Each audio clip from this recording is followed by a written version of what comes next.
Hi, my name is Roger Payne, and I would like to take a few moments of your time to share with you some stories. In fact, these are more than just stories. I would like to share with you my big dream and ask for your help in making it come true. I am a father of two children living in a privileged part of the world, Australia. Over the years, I've traveled the world successfully for business, making other people money, all the time gaining a good knowledge of how our current system works. Some facts you likely know that there are 7 billion people in the world. But did you know, according to an article published in Forbes magazine that mapped global economic control, that there are only 43,060 global companies in the world?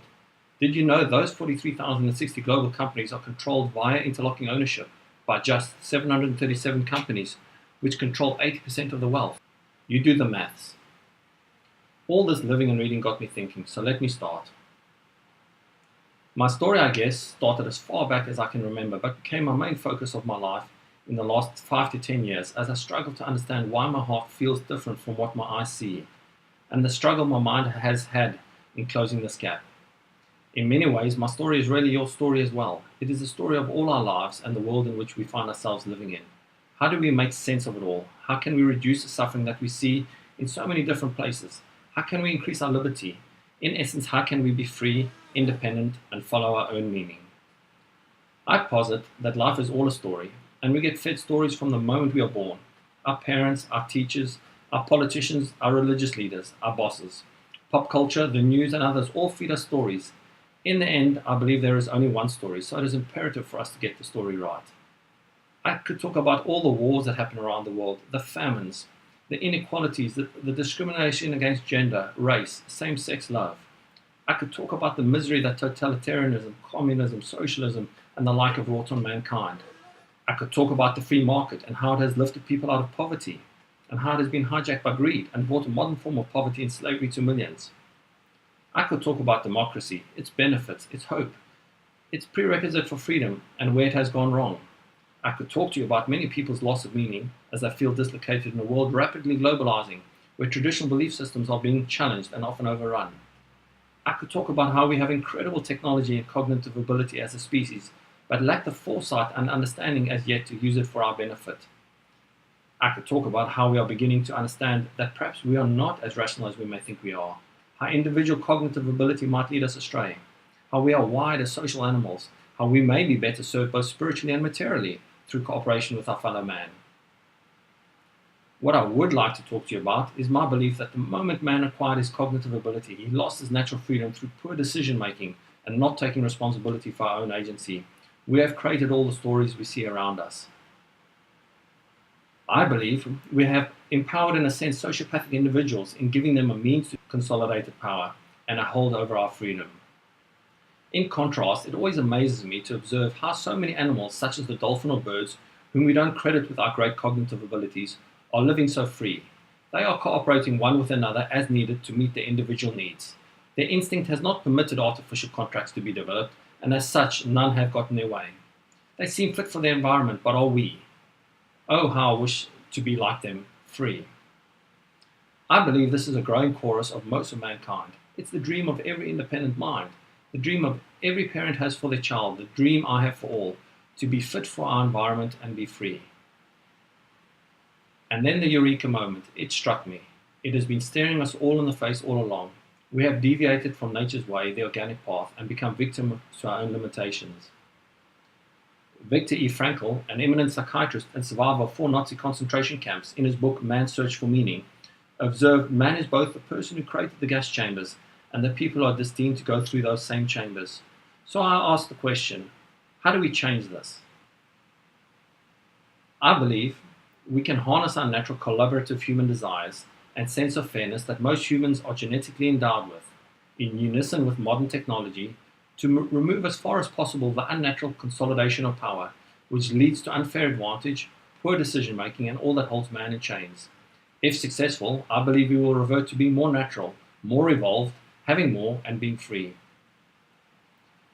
I dare to dream with others that we can together, through collaborative effort, redirect our destiny, that we can democratize wealth creation and innovation, thus ensuring our lasting freedom by following the bird way, and that is nature's way.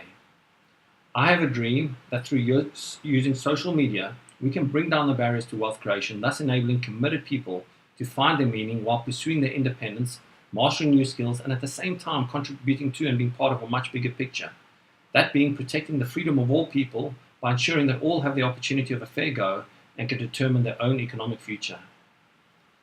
In the end, each person needs to want to make it for themselves. However, many who have the drive and vision are held back by a rigged playing field and/or their own shortcomings. My vision is to reduce these artificial and some natural barriers to free competition as much as possible, allowing each individual to choose their own destiny and pursue their own vision and meaning for benefit while cooperating with others. In a social cooperative system, it should not matter if you have the land, the labor, the capital, or even the know-how.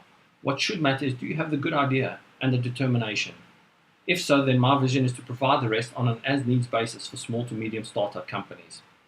Birdify is a company with the aim of using social technology to give big company backing and infrastructure to individuals' ideas for wealth creation. That is, we will provide the technology and contact platform that will drive the linkage between the rest and ensure that proven processes will guide the best possible outcomes in setting individuals free.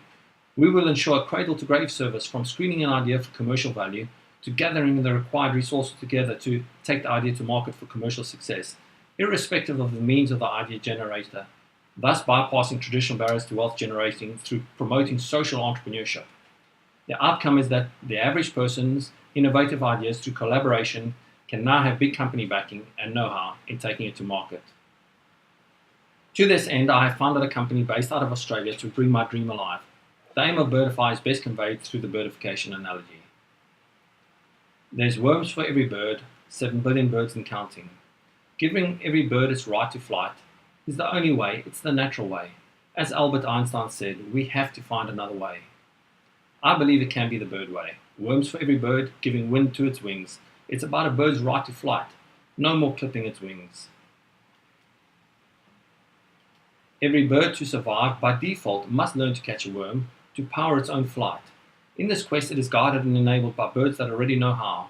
Our quest is to birdify the world by ensuring all birds get to fly. It's birdify the world time. Give the current system the bird, and join us and others in our flight to higher ground. Remember the call of the bird. Every bird a worm, every bird a nest, every bird a flock, every bird in flight to its own destiny. As you saw, you can't fly too high, but watch for eagles, the birds that claim all the worms are theirs, or those who say the worms are only for the lucky few, or the birds that want to tell you your destination. What nonsense. Worms are freely available to all early birds who are willing to learn to catch a worm with the help of others. Go with the wind. It's the right way. It's the bird way. Birdify the world. It's your destiny to fly where you wish. It is the way of the bird, and it's our way. There's only one reason why. It's the natural way. It's not what you expect from life, but what life expects from you. Help us find the way and build the infrastructure required to underpin a more natural way for us all, thus underpinning individual freedom and bringing harmony to life. You are not alone. Birdify yourself while you join and help all the other birds taking off at flight school. Finally, I hope I've struck a chord with you and would request your help with a little more of your time. Firstly, please can you send this link to your friends? Please would you tag us on your Facebook and other social media accounts. Secondly, if you have the desire and wish to make a donation, even $1 would be great. Every dollar adds up and is valuable. All funds will go to building the initial infrastructure and activity that we need to get Birdify on the map. Thirdly, I envisage Birdify being driven from the ground up, so will from time to time ask for some help and advice. I would welcome everybody's expertise, views, and help in moving Birdify forward. Our website address is www.birdify.com. Thank you for listening to my dream. Hopefully now your dream also.